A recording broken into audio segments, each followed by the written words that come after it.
Baik, Assalamualaikum warahmatullahi wabarakatuh. Berjumpa lagi dengan saya, masih dalam kajian fonologi. Kali ini adalah bagian yang ketiga. Dan fonologi ini dalam kajian linguistik salah satu yang paling panjang pembahasannya, sehingga materi soal fonologi ini saya pecah-pecah menjadi beberapa bagian sehingga agar bisa runtut untuk kita pelajari. Pada pertemuan kali ini, pada bagian yang ketiga, kita akan mempelajari terkait dengan klasifikasi bunyi. Ya, ada beberapa jenis bunyi yang memang perlu kita tahu, yaitu yang pertama mahmus, majhur, tafhim, dan tarqiq. Termasuk juga kita akan mempelajari cara artikulasi bunyi. Kemarin pada pertemuan yang sebelumnya kita telah mendiskusikan terkait dengan artikulasi dan titik artikulasi. Nah, saat ini terkait dengan cara artikulasi bunyi. Baik, terkait dengan klasifikasi bunyi, dalam kajian fonologi ini dibagi menjadi dua, yaitu mahmus dan majhur. Perlu saya sampaikan bahwa kajian bunyi dalam fonologi ini berbeda dengan yang dikaji di dalam ilmu tajwid. Meskipun ada beberapa titik persamaan, tapi perbedaannya sangat cukup jauh sekali. Baik, kita nggak akan membahas soal itu, hanya informasi saja. Al-aswat al-majhurah atau bunyi bersuara dan bunyi tidak bersuara atau al-aswat al-mahmusa. Berapa toh bunyi di dalam bahasa Arab itu? Di dalam berbagai pendapat, ada yang bilang 28, ada yang bilang 29, ada yang bilang juga 30, mungkin lebih. Tapi di dalam kajian fonologi, sebetulnya bunyi itu sangat banyak dan boleh dibilang tidak terhitung. Akan tetapi resminya dalam kajian fonologi ada 28. Kalau dalam tajwid kita biasa menyebut alif, ba, ta. Alif itu nggak tergolong sebagai bunyi, khususnya dalam wilayah konsonan. Karena A atau yang kita sebut dengan alif itu adalah vokal, ya. Sekarang kita itu mempelajari soal yang konsonan.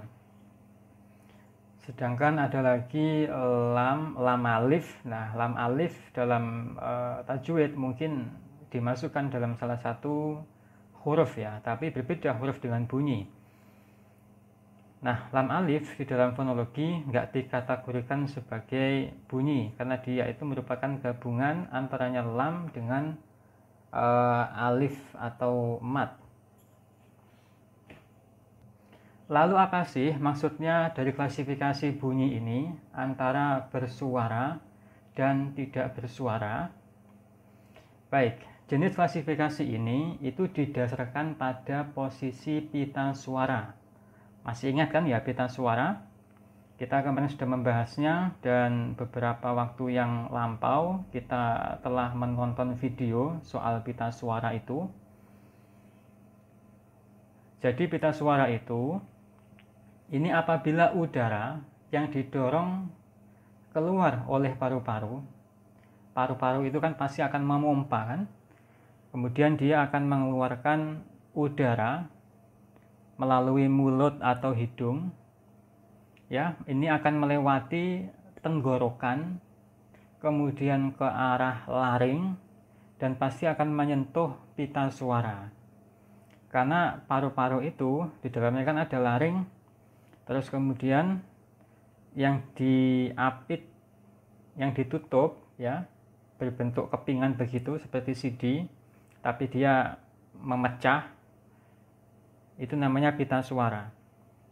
Nah, pita suara ini ketika dilewati oleh udara memiliki dua posisi dasar, yaitu melebar atau terlipat. Ya, saya ulangi lagi, melebar atau terlipat. Nah, ketika pita suara ini terlipat, udara dari paru-paru itu terus mendorongnya agar terpisah ketika udara akan lewat yang menciptakan efek getaran. Nah, bunyi yang dihasilkan dengan cara ini disebut bunyi bersuara atau al-aswat al-mahjurah. Al-aswat al-majhurah. Sedangkan ketika pita suara itu dalam posisi yang melebar, berarti dia akan merenggang, ini udara dari paru-paru melewatinya tanpa adanya halangan apapun. Sehingga bunyi yang dihasilkan ini menjadi tidak bersuara atau al-aswat al-mahmusah. Nah, apa saja dari berbagai macam bunyi itu yang termasuk bersuara? Di sini ada 15 bunyi, yaitu dari mulai ab, ad, al, aj, ad, az sampai di i, ya. Jadi kita tidak memasukkan vokal di situ, tapi kita sukun semuanya. Nah, sedangkan yang termasuk al-aswat al-mahmusah, yaitu bunyi yang tidak bersuara, ini ada 13.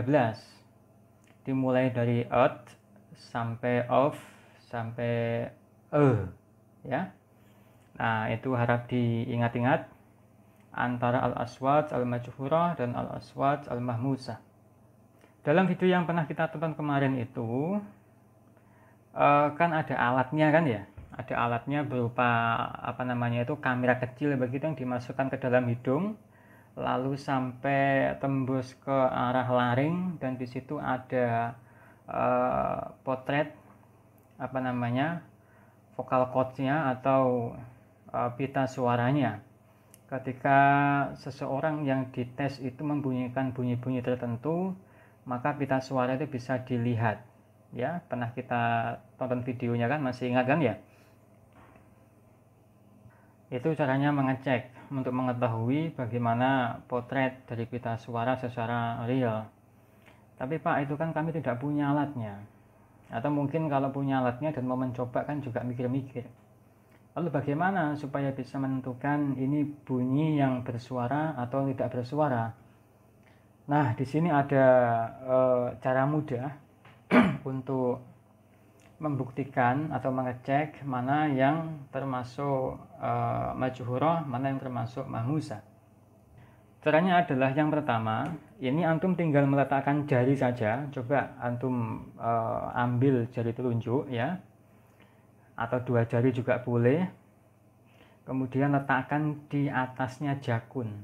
Jakun, kalau yang laki-laki kan punya jakun, kalau yang cewek kan di bawahnya tenggorokan persis, atau di bagian laring ya. Kalau dari luar, kalau di arah ke dalam kan itu kan ada laring. Ini yang bisa kita rasakan melalui leher, di bawahnya dagu. Nah, jika kita membunyikan sesuatu terus kemudian ada getaran di situ, itu berarti bunyi yang bersuara. Nah, coba kita bunyikan ab, ad, al, aj di jakun kan ada getarannya ya. Coba kita membunyikan huruf atau bunyi at, as, as, tidak muncul getaran di situ. Berarti bunyi yang tidak bersuara. Nah, trik yang kedua adalah dengan menutup rapat kedua telinga dengan jari telunjuk. Nah, bisa dicoba. Antum coba pakai jari 2 telunjuk ya, kemudian antum tutup rapat-rapat telinga antum. Nanti antum pasti akan merasakan getarannya kalau antum membunyikan bunyi yang bersuara. Sebaliknya, antum nggak akan merasakan getarannya kalau membunyikan bunyi yang tidak bersuara. Nah, sedangkan trik yang ketiga ini antum bisa dengan mudah memegang jidat, ya, jidat, memegang jidat yang biasa kita pakai untuk sujud itu. Nah, coba antum sekarang membunyikan ab, ab. Coba dipegang, jangan pakai jari ya, dipegang menggunakan telapak tangan supaya getarannya bisa kita rasakan. Nah, coba sekarang membunyikan bunyi yang bersuara ab, ad, aj, al, az, al. Kalau di jidat antum itu terasa bergetar, itu termasuk bunyi yang bersuara. Tapi sebaliknya, jika antum tidak merasakan ada getaran, itu termasuk bunyi yang tidak bersuara. Nah, itu cara kita mengecek antara bunyi yang bersuara dan tidak bersuara. Selanjutnya adalah terkait dengan tafkhim dan tarqiq. Apa itu tafkhim dan tarqiq? Ini merupakan klasifikasi bunyi berdasarkan posisi lidah, ya, posisi lidah. Tafkhim biasa diartikan dengan tebal, yaitu bunyi yang tebal. Maksudnya apa bunyi yang tebal itu? Yaitu bunyi yang diucapkan dengan mengangkat lidah bagian belakang. Ya, mengangkat lidah bagian belakang. Coba bisa kita cermati dari contohnya. Misalnya antum membunyikan so, so. Ingat loh ya, so itu kita tanpa harus mencoco. Tahu mencoco kan ya? Mencoco itu memoncongkan mulut. So, kalau kita membunyikan so keliru. Karena so atau es itu tanpa perlu memoncongkan mulut dengan cara mencoco tadi, kecuali pada saat dia memiliki vokal dhammah, maka bisa menggunakan mencoco atau memoncongkan mulut. Kalau tidak dalam posisi dhammah, otomatis tidak dimoncongkan, meskipun dalam posisi fathah dengan vokal fathah atau kasroh. Nah, coba juga membunyikan so tanpa perlu memoncongkan mulut. So. Beda loh dengan sa ya. Kalau sa ini termasuk sa, sifatnya berbeda. Nah, kalau so itu ujung lidah ketemu dengan langit-langit lunak, atau di belakangnya lidah bagian depan, atau lidah, atau langit-langit tengah. Kemudian kalau do ini tidak diucapkan dengan cara do. Kalau kita pakai do, ini posisi lidah dalam keadaan yang datar. Tapi do itu dibunyikan menggunakan cara tebal, sehingga lidah di bagian belakang itu terangkat. Pada posisi so tadi misalnya, antara perbedaannya dengan sa, ini posisinya sa itu pangkal lidah, lidah bagian belakang atau pangkal lidah itu dalam posisi yang datar. Nah, sedangkan so ini posisi lidah dalam keadaan yang terangkat. Sama juga dalam membunyikan do, bukan dol ya, bukan do, tapi do. Ini posisi ujung lidah ketemu dengan langit-langit lunak. Langit-langit lunak itu gusi bagian atas ya. Ini pangkal gusi itu terangkat, do menyentuh langit-langit bagian belakang. Sama juga dengan to berbeda dengan ta. To, ta, beda kan ya?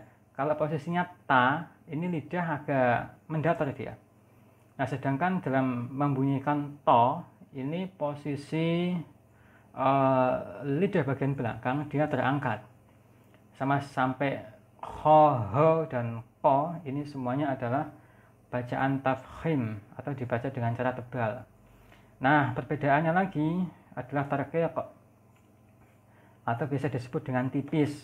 Nah, ini hanya istilah saja, tebal tipis itu. Jadi tarqiq itu bunyi yang diucapkan dalam posisi lidah rata.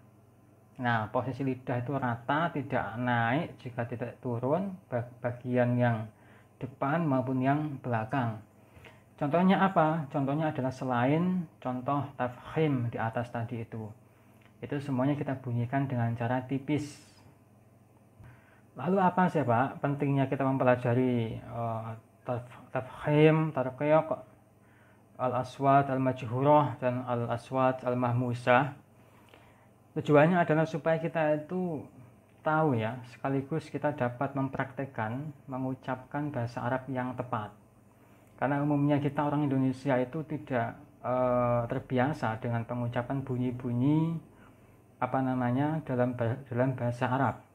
Meskipun kita sering membaca Al-Quran, tapi kita kadang itu masih membunyikan so dengan sa, hampir sama, atau disamakan juga.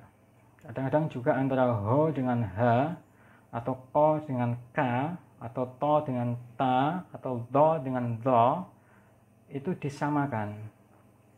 Meskipun kita sering membaca Al-Quran. Nah, sedangkan semestinya harus pada posisi bunyi yang tepat, baik itu ketika membaca Al-Quran maupun ketika fitakalam bil Arabiyyah mal akhar. Nah, itulah tujuan kita dalam mempelajari tafhim, tarqiq, al-aswat al-majhurah dan mahmusah, khususnya terkait dengan materi fonologi atau ilmu aswat. Sedangkan jenis bunyi ini dibagi menjadi dua ya, ada yang konsonan, ada yang vokal. Konsonan itu bahasa Arabnya as-sa'id, kalau vokal itu as-sa'id. Arti beda antaranya mim dengan hamzah. Atau vokal juga biasa diartikan dengan harokat. Nah, konsonan ini apa? Ini bisa antum cari pada bukunya Krida Laksana, Mu'jam, yaitu Kamus Linguistik, judulnya itu Kamus Linguistik. Ini versi online juga ada, bisa antum cari di iPusnas ya, bukunya itu versi lengkapnya di situ. Jadi nggak perlu membeli ya, kecuali kalau pengen yang berupa fisik. Kalau pengen mengetahui sekilas gitu saja, bisa melalui online, menginstal iPusnas melalui Play Store. Di situ gratis semuanya, bisa antum baca sepuas-puasnya terkait dengan fonologi. Nah, sedangkan dalam versi yang berbahasa Arab itu antum bisa mencari kitabnya Muhammad Ali Al-Khawli, judulnya itu Mu'jam Ilmul Aswat. Ini bisa antum download gratis PDF di internet, searching gitu saja Mu'jam Ilmul Aswat. Mu'alifnya Muhammad Ad-Duktur Muhammad Ali Al-Khawli. Ini di situ kumpulan-kumpulan tentang mu'jam atau kamus terkait dengan fonologi. Karena fonologi ini istilahnya cukup banyak sekali dan banyak ikhtilafnya juga antara satu mu'alif dengan mu'alif yang lainnya. Bisa kita cek definitifnya melalui dua buku tadi itu. Nah, di sini saya ambil yang didefinisikan oleh Krida Laksana. Konsonan yaitu bunyi bahasa yang dihasilkan dengan menghambat aliran udara pada salah satu tempat di saluran udara di atas glotis. Jadi maksudnya bunyi konsonan ini bisa dihasilkan melalui penyempitan mulut, penyempitan dan perenggangan mulut, sehingga ada yang namanya artikulasi dan titik artikulasi. Ini bunyi akan terkat atau akan terhambat oleh alat-alat ucap yang dimiliki oleh manusia sehingga mampu membunyikan berbagai macam bunyi. Nah, sedangkan kalau vokal ini bunyi bahasa yang dihasilkan dengan getaran pita suara dan tanpa penyempitan dalam saluran suara di atas glotis. Glotis itu penutup ya, berfungsi untuk menutup paru-paru ya, menutup saluran ke paru-paru ketika kita sedang makan. Makanya kalau kita makan nggak bisa berbicara, Karena berbicara itu membutuhkan udara, ya, udara itu dipompa melalui paru-paru. Nah, kalau makan ini posisi glotis dia menutup. Tapi kalau tidak sedang posisi makan dia akan membuka. Nah, ini kemudian bisa mengeluarkan udara dari paru-paru ke arah mulut. Sehingga bisa menyempit dan juga bisa membuka. Nah, sedangkan kalau pada konsonan ini dia mendapat hambatan, tapi kalau di posisi vokal bunyi itu tidak mendapat hambatan atau penyempitan. Coba kita bunyikan a, u, i, o, tidak mengalami penyempitan kecuali kalau kita membunyikan vokal. Misalnya ditutup oleh dua mulut, kemudian es ditutup oleh dua gigi, dan di situ ada, di tengah-tengah itu ada lidah. Ini penyempitan, berarti dia di wilayah konsonan. Nah, kalau a, i, u atau yang vokal panjang a, i, u ini tidak mengalami penyempitan sehingga dia berbunyi vokal. Selanjutnya adalah cara artikulasi bunyi konsonan. Ini merupakan rangkaian dari yang kemarin. Kemarin kita sudah mempelajari soal artikulasi, ya.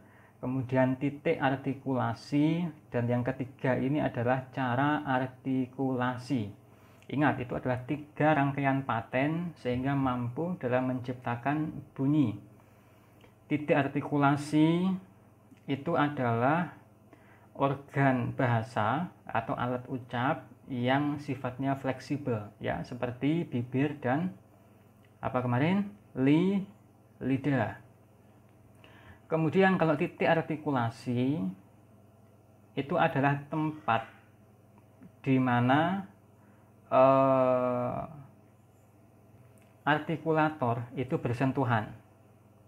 Misalnya artikulator lidah bersentuhan dengan titik artikulasi gusi, maka dia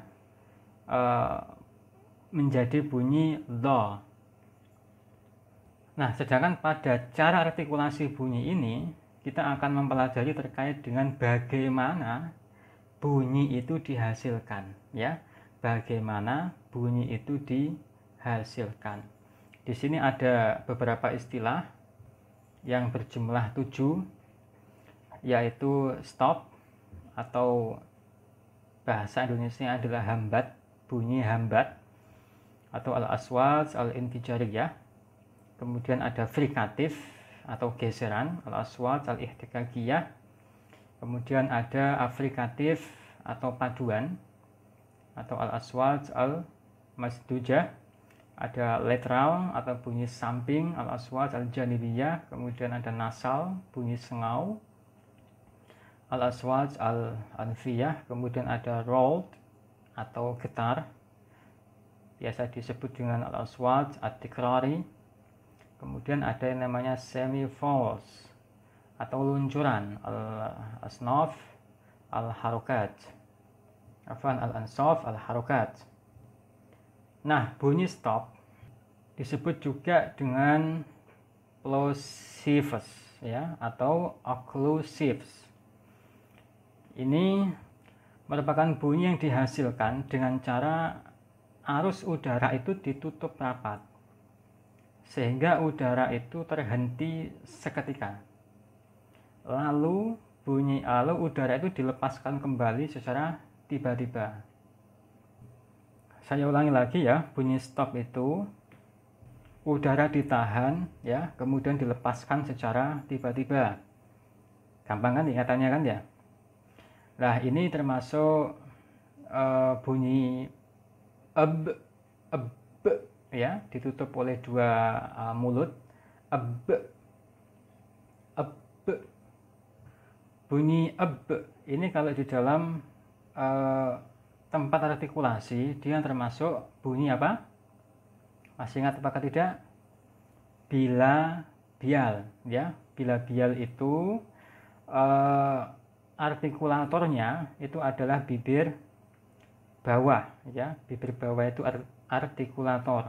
Nah, kemudian tempat artikulasinya itu adalah bibir atas. Jadi bibir yang bisa digerakkan itu bibir yang bawah. Yang atas ini diam. Coba antum menggerakkan bunyi yang atas, kan tidak bisa. Yang bisa digerakkan itu kan bibir bagian bawah. Nah, artikulatornya adalah bibir bagian bawah, titik artikulasinya adalah bibir bagian atas. Cara artikulasinya adalah udara itu ketika terdorong oleh paru-paru kemudian di stop, dihambat. Habis dihambat kemudian dilepaskan. Nah, itu cara artikulasi. Sama juga dengan ta,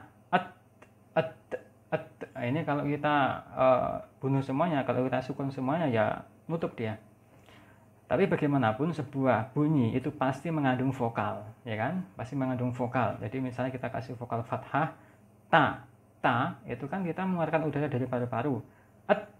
Nah, itu kemudian kita tutup. Habis kita tutup kemudian kita lepas, ta. Nah, ya kan ya? Ta, ba. Sama juga dengan da sampai di hamzah. Ini adalah bunyi stop. Kemudian yang kedua adalah frikatif atau geseran, al-ihtikakiyah. Cara artikulasinya dalam frikatif atau geseran ini adalah terblokirnya aliran udara, ya, aliran udara dari paru-paru itu terblokir, kemudian didorong ke jalur yang lebih sempit. Nah, sehingga menciptakan yang namanya friksi atau geseran. Makanya disebut dengan bunyi frikatif atau geseran. Nah, yang termasuk bunyi ini itu adalah fa ya sampai h atau f sampai f. Misalnya kita kan seakan-akan sedang menutup jalur seperti stop. Kalau stop itu kan 100% dia ditutup. Tapi dalam frikatif ini, dalam frikatif ini bunyi udara itu diblokir sehingga dia keluar sekitar ya berapa persen lah, tidak sampai 100%. Ada yang terhambat, ada yang dibuka. Makanya diblok ini namanya, sehingga membentuk bunyi geseran. Misalnya kayak es. Ketika kita membunyikan es itu kan masih ada udara yang keluar. Itu namanya terblokir, sehingga menciptakan bunyi geseran. Selanjutnya adalah afrikatif atau paduan. Bunyi paduan ini dihasilkan dengan cara udara tidak terhenti sama sekali dan juga tidak mengalami geseran. Ya, saya ulangi lagi ya. Udara tidak terhenti sama sekali dan tidak mengalami geseran. Jadi ya tidak stop, juga tidak frikatif. Tapi perpaduan dari keduanya, yaitu dari perpaduan stop dan perpaduan frikatif, sehingga memunculkan bunyi afrikatif. Ini contohnya hanya satu, yaitu ej. Kalau dalam bahasa Mesirnya dibaca go, sama dengan g, tapi dalam bahasa Arab al-Fusha dibaca ej, atau kalau dikasih vokal ja dalam hurufnya d sama j, sehingga membunyikan ej. Selanjutnya adalah lateral atau bunyi samping, al-aswat al-janibiyah. Bunyi lateral atau samping ini dihasilkan dengan cara udara itu melalui sisi lidah yang menghalangi keluarnya udara. Misalnya kita membunyikan la. Dalam membunyikan la itu kan udara itu dihalangi oleh lidah, ya kan ya. Tapi di samping-sampingnya masih bisa mengeluarkan udara, tapi diblok oleh lidah. Terus kemudian udara kita keluarkan menjadi la, membunyikan la. Ini dalam semua bahasa mungkin ada, bahasa Indonesia juga ada L. Selanjutnya bunyi nasal, sengau atau al-anfiyah. Ini bunyi yang keluar melalui rongga hidung dengan menurunkan langit-langit lunak beserta ujung anak lidah. Menurunkan langit-langit lunak itu di belakang di langit-langit ya. Itu ada namanya langit lunak. Itu diturunkan dia. Misalnya kita bisa membunyikan ma, ini posisi langit-langit dia itu turun. Begitu juga dengan en, atau kita kasih vokal fathah na, ini langit-langit juga turun sehingga membunyikan bunyi sengau, apalagi ditunjang dengan keluarnya udara itu melalui rongga hidung. Nah, udara yang melalui rongga hidung bisa kita cek juga dalam bahasa Indonesia itu hanya ada N dan M. Ini bisa kita buktikan dari makharijul huruf atau dari huruf-huruf yang ada atau bunyi-bunyi yang ada dalam bahasa Arab itu yang akan menghasilkan bunyi berbeda meskipun kita mengucapkan dengan cara yang sama. Apabila kita menutup hidung, coba antum tutup hidung, antum membunyikan dan en, coba kita kasih fathah saja ya, ma dan na, pasti nanti tidak akan memunculkan bunyi yang tepat. Coba ya, ma, na, kayak orang bindeng. Nah, sekarang kita coba membunyikan ja dengan menutup hidung, ja, tetap sama bunyinya. Jadi bunyi yang membutuhkan keterlibatan rongga hidung itu hanya dan en, makanya sifatnya bunyinya itu sengau. Selanjutnya adalah rolled atau getar atau al-aswat at-tikrari. Bunyi ini terjadi itu ketika ada penyempitan udara yang tidak konstan ya, sehingga membuat ujung lidah menyentuh gusi secara berulang-ulang. Ini kita seperti membunyikan ro. Nah, bisa ya? Atau or. Ini namanya rolled, membunyikan getar. Nah, yang terakhir adalah semi vowels atau luncuran. Bunyi ini dimulai dari alat ucap pada posisi vokal ya, seperti kita membunyikan vokal seperti a, i, u itu kan vokal. Kita dalam posisi membunyikan vokal tapi cepat berpindah pada posisi vokal lainnya. Jadi ini bunyi yang tidak mengalami penyempitan dan sifatnya itu perpindahan dari vokal ke vokal. Bisa dipahami ya? Karakter bunyi ini itu mendekati sifat vokal namun pembunyiannya melewati jalur bunyi konsonan. Dalam arti lain demikianlah. Nah, oleh sebab itu disebut dengan semi vowels karena ya dianggap vokal ya gak vokal, dianggap konsonan ya tidak konsonan, sehingga disebut juga dengan semi vowels. Nah, di antara bunyi ini tuh adalah ada dua, u dan i atau wawu, al-wawu wal ya. Ini dua jenis semi vowels. Nah, itu ya 28 bunyi ya, 28 bunyi yang dikaji dalam fonologi, khususnya cara artikulasinya. Tadi bunyi ada berapa tadi?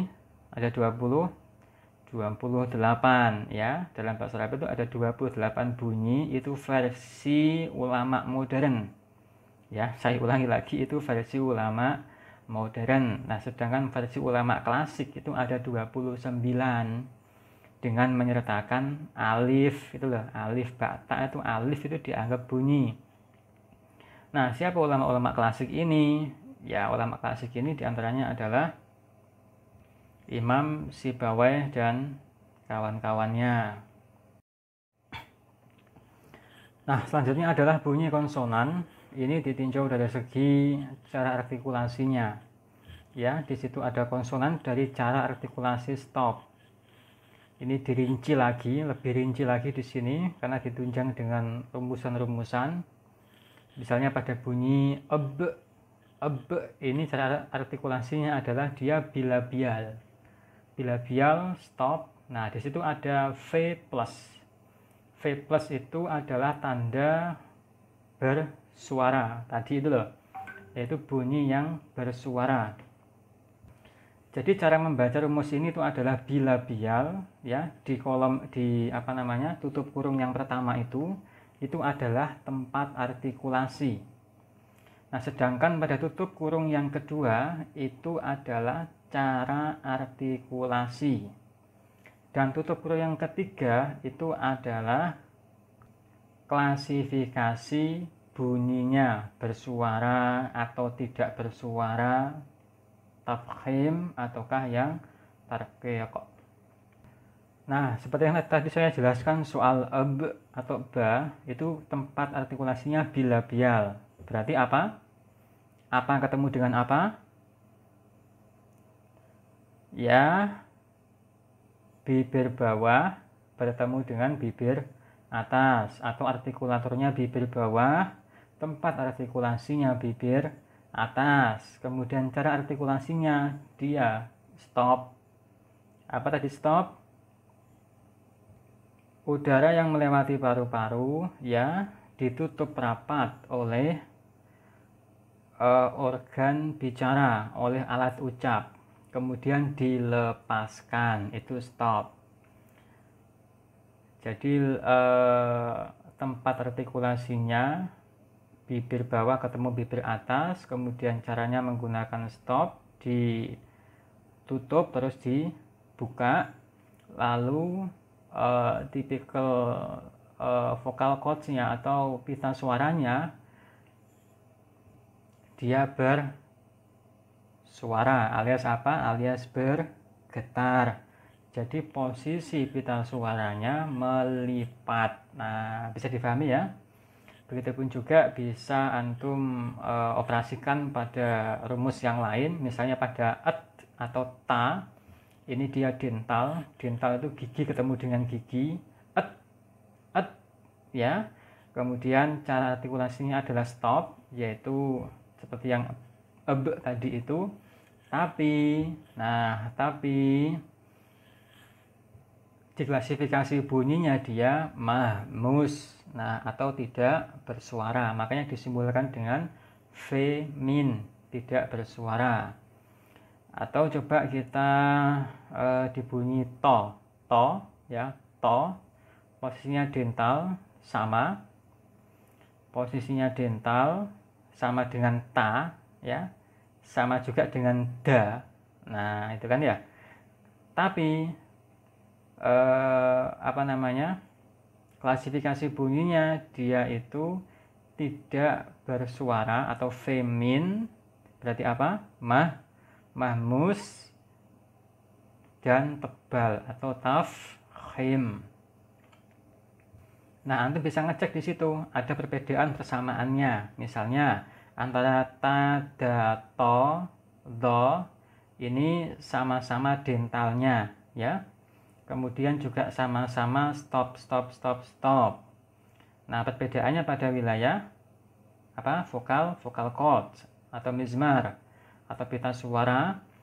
Di situ ada kalau yang at atau yang at-ta'u itu tidak bersuara, sedangkan kalau ad-dal itu bersuara, sedangkan yang to itu tidak bersuara dan tafkhim. Nah, sedangkan kalau do itu dengan dental stop sama dengan yang di atas, tidak bersuara juga tapi tarqiq. Nah, caranya begitu ya, cara membacanya. Makanya ini adalah rumus yang paling baik yang saya dapat dari berbagai buku-buku, sehingga insya Allah bisa memahamkan. Selanjutnya adalah konsonan dari cara artikulasi frikatif. Apa tadi frikatif? Geseran atau al-aswat al-ihtikakiyah. Nah, pada bunyi-bunyi yang termasuk frikatif ini adalah af ya, atau al-fa'u, fa sampai di ha, al-ha'u. Cara membacanya sama dengan yang tadi dalam rumus ini, yaitu kalau membunyikan, misalnya kita membunyikan of atau fa, itu tempat artikulasinya adalah labiodental ya, labiodental. Labiodental ini berarti apa? Berarti bibir bawah sebagai artikulator ketemu dengan titik artikulasi yaitu gigi atas. Bibir bawah sebagai artikulatornya ketemu dengan gigi atas sebagai titik artikulasinya. Coba kita praktekkan membunyikan fa. Fa, coba kita amati dan kita rasakan fa ini bibir bawah menyentuh fa gigi atas ya. Nah, lalu bagaimana cara artikulasinya? Caranya adalah melalui frikatif, yaitu menggunakan geseran. Nah, sedangkan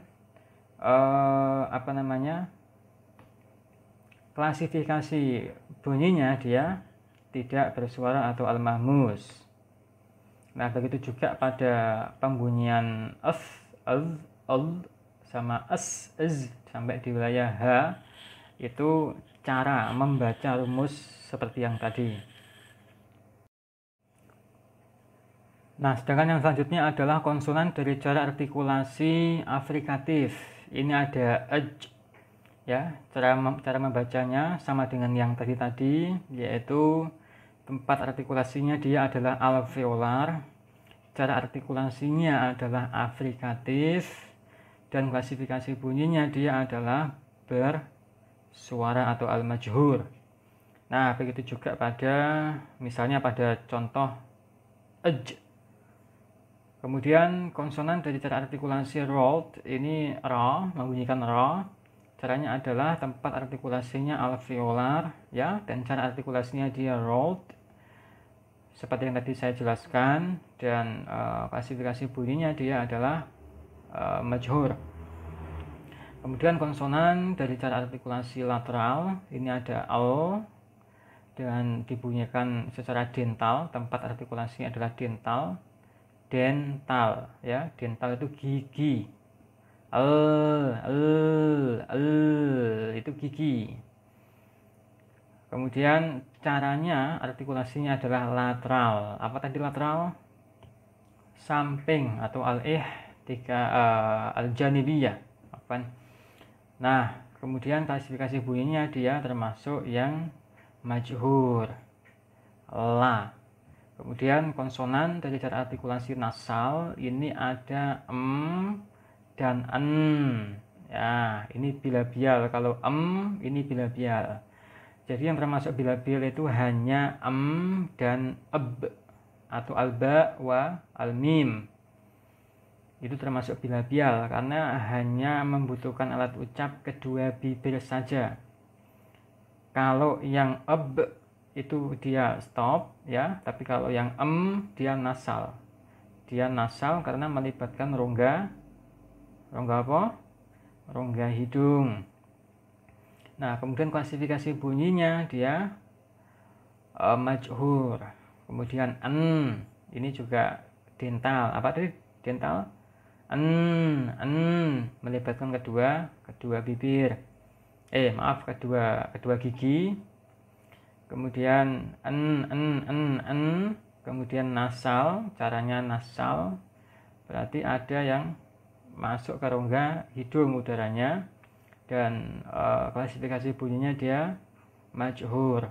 Dan yang terakhir adalah konsonan dari cara artikulasi semivowels, yaitu ada al-wawu wal ya'u. Nah, kalau al-wawu ini tempatnya dia velar, kemudian cara artikulasinya dia semivowels, kemudian klasifikasinya dia di majhur. Begitupun juga dengan al-ya'u, sama-sama majhurnya, tapi tempat artikulasinya dia palatal dan cara artikulasinya semivowels. Gitu ya cara membacanya ya. Saya berharap semuanya bisa memahami penjelasan ini meskipun secara singkat-singkat saja. Dan nah, inilah tabel dari apa yang tadi kita obrolkan ya tentang konsonan. Ini tabel ini bisa antum cek pada kitabnya Kamal Bashar, judulnya Ilmul Aswat. Antum bisa browsing dan download di internet. Kitab ini gratis. Di situ ada keterangan lengkap terkait dengan aswat atau fonologi. Nah, di situ ada tabel dari al-makharij. Al-makharij ini adalah tempat keluarnya bunyi ya, dari syafawiyah atau bilabial sampai di khonjuriyah atau semi vowels. Namun tabel ini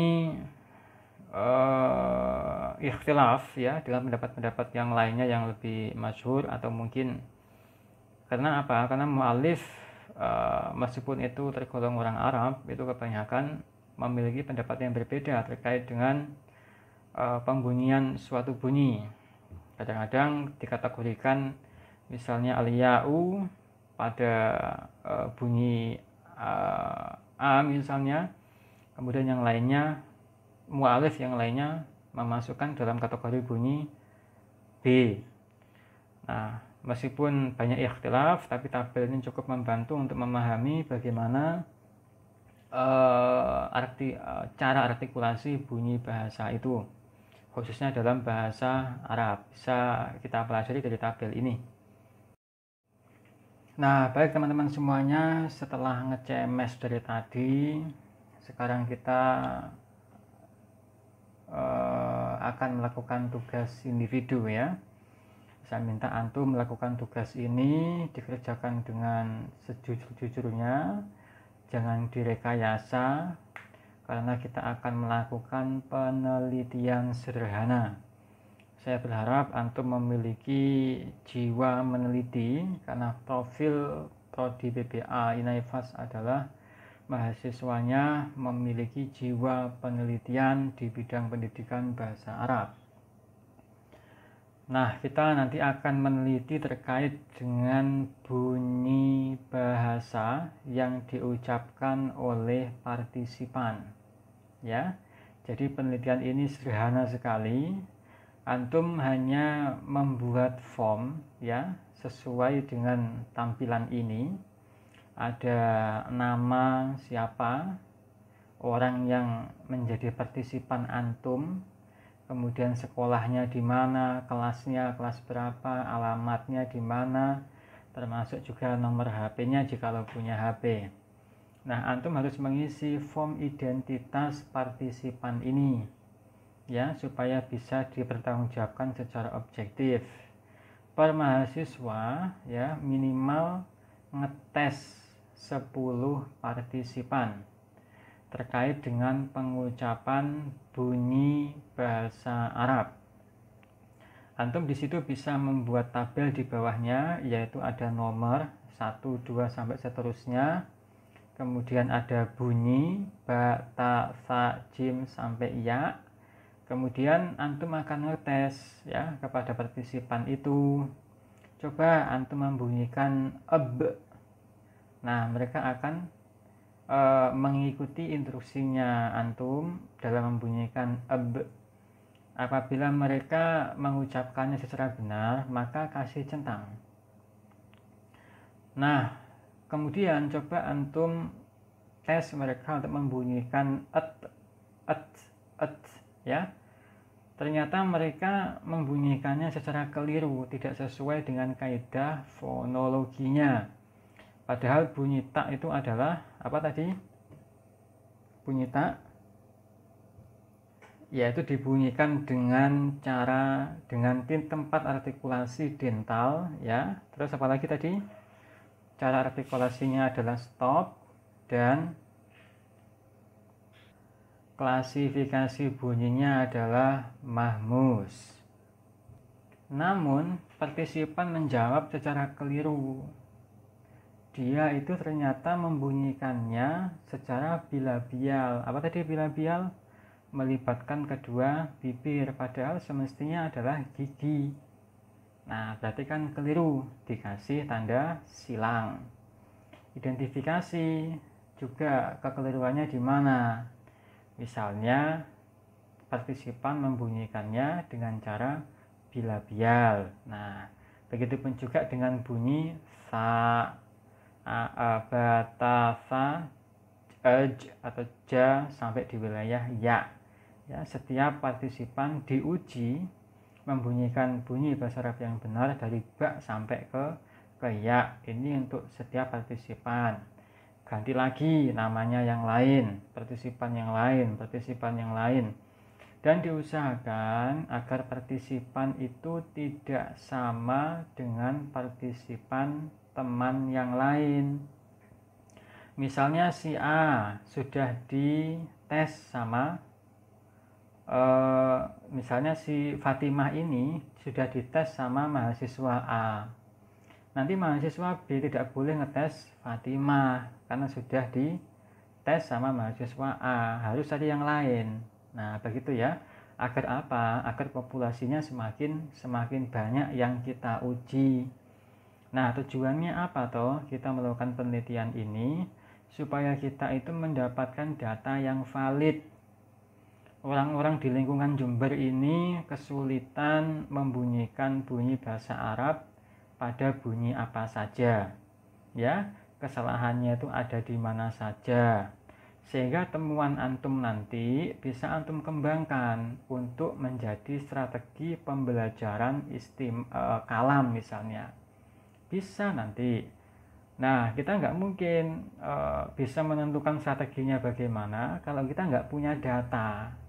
Lah, antum inilah yang nanti saya tugaskan untuk mencari data itu, sehingga nanti kita bisa bersama-sama membuat strateginya bagaimana berdasarkan data yang kita dapat ini dalam mengajarkan bahasa Arab khususnya di wilayah kalam. Karena ya bahasa itu al-aswat, aswatun yu'abiru biha kullu qaumin, saut, dia harus diucapkan.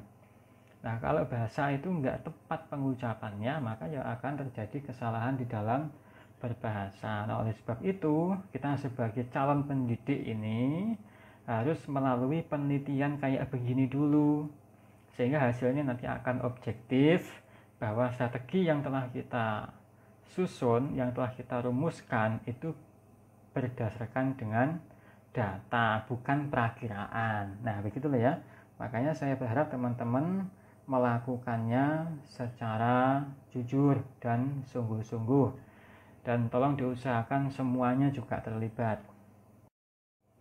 Selanjutnya adalah antum setelah membuat tes pada 10 partisipan, setiap masing-masing mahasiswa dengan partisipan yang berbeda-beda semuanya, dan sudah mengisi semua tabel yang pertama ya. Kemudian pada tahap rekapitulasi ini antum akan merekap, akan melakukan rekap ya, bunyi yang keliru yang diucapkan oleh 10 responden itu rata-rata itu apa, rata-rata bunyi yang keliru itu apa.